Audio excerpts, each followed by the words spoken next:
In the winter of 1944, something happened that wasn't supposed to be possible. A regiment of Black American soldiers held back an entire German armored division for 18 days straight. High Command hadn't sent them there to win. They'd sent them there to die. Instead, the impossible happened. They held the line when military strategists said they should have been slaughtered in hours. And when it was over, the United States Army did something remarkable. They erased it. They buried the story so deep that for nearly 80 years, most Americans didn't even know these soldiers existed. This is the story of the 761st Tank Battalion. This is the story that changed everything. And this is the story America tried very hard to forget. To understand how a nation could bury such heroism, you have to understand the America these soldiers came from.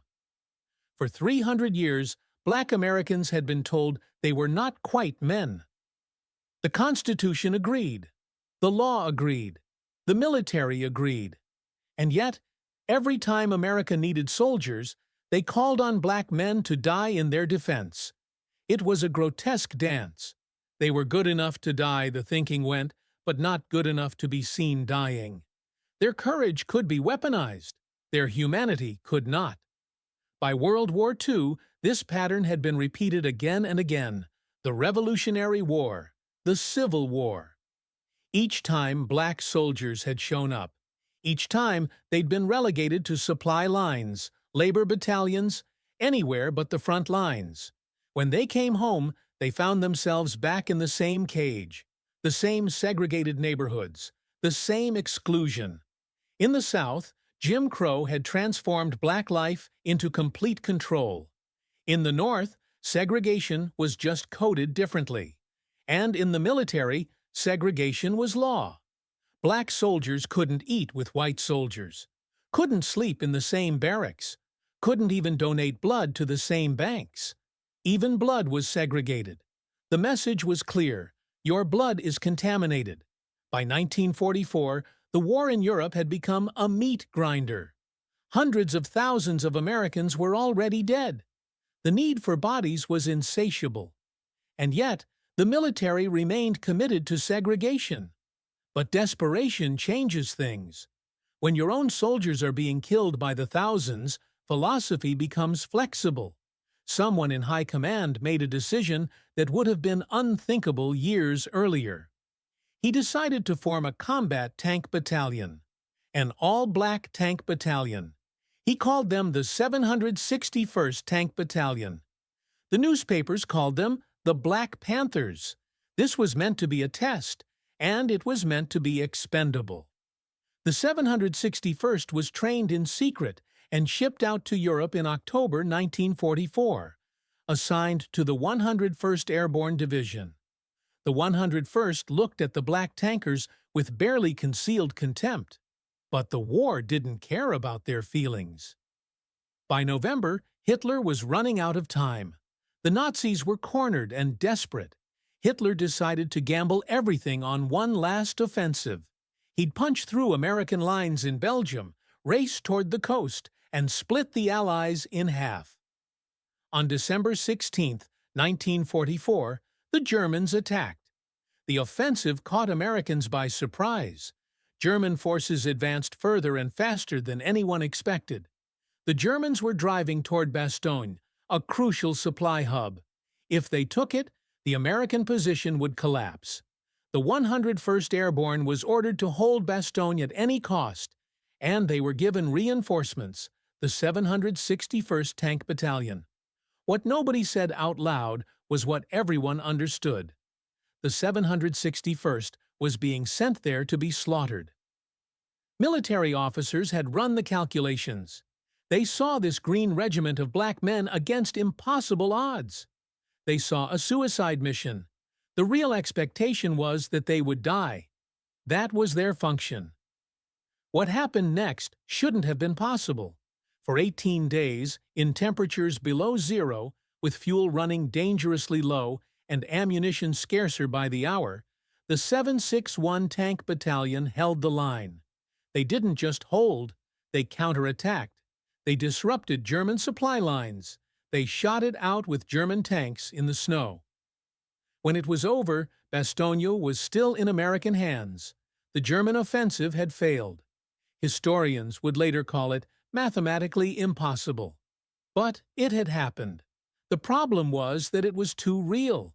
Too many people had witnessed it. The Germans had been there. The 101st Airborne had been there. You couldn't just make it disappear, or could you?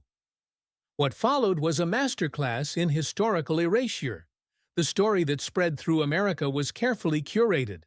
The 101st Airborne had held Bastogne. General Anthony McAuliffe had given his famous response, "Nuts!" The narrative was clean, it was heroic, and it was very, very white. The 761st Tank Battalion, redacted. Files disappeared. Records were lost. When historians asked questions, they were stonewalled. It was as if the 761st had been ghosts all along. For decades, this worked. The American public never knew about the 761st. High school textbooks didn't mention them. Military histories omitted them. And the soldiers themselves? Many came home to a country with no gratitude to offer. They came home to segregated neighborhoods, limited job opportunities, communities where their service meant nothing. They died and bled for a nation that wouldn't let them eat at the same lunch counter as white citizens. The betrayal was incomprehensible. Some veterans tried to speak about what they'd done. They were met with indifference. In a nation struggling to maintain racial hierarchy, stories of black military excellence were dangerous. They undermined the entire structure of belief that justified segregation. The system knew instinctively that it had to suppress this history. It couldn't acknowledge that black soldiers had been crucial to American victory. Because if their sacrifice had mattered, then their humanity mattered. And the system wasn't ready to admit that. For nearly 80 years, the story stayed buried. Then, in the early 2000s, historians began digging. Veterans advocates began asking questions. They found documents the military thought were destroyed. They interviewed aging veterans. They pieced together fragmented records, and slowly the truth emerged. The 761st Tank Battalion hadn't just participated in the Battle of the Bulge. They were essential to its outcome. Without them, Bastogne might have fallen. In 2017, 73 years after the battle, the U.S. Army officially recognized the 761st Tank Battalion. They were awarded a streamer for combat excellence. It was too late for many. They'd lived their lives in obscurity, watching white soldiers from the 101 become legendary. But here's what makes this even more important. The 761st wasn't unique. The Tuskegee Airmen had the best combat record of any fighter group in Europe. They were nearly forgotten. The 92nd Infantry Division suffered over 3,000 casualties in Italy. Their story was redacted from official histories. The 366th Combat Team liberated towns across Italy and was erased too. Again and again, black military units were forced to do the impossible, then forbidden from claiming credit. The system didn't just discriminate. It lied. What does it mean to erase the heroism of people already marginalized? It means rewriting the foundation of national identity. It means teaching children a version of history that's not incomplete, but actively false. It means saying to black Americans, your sacrifice doesn't count.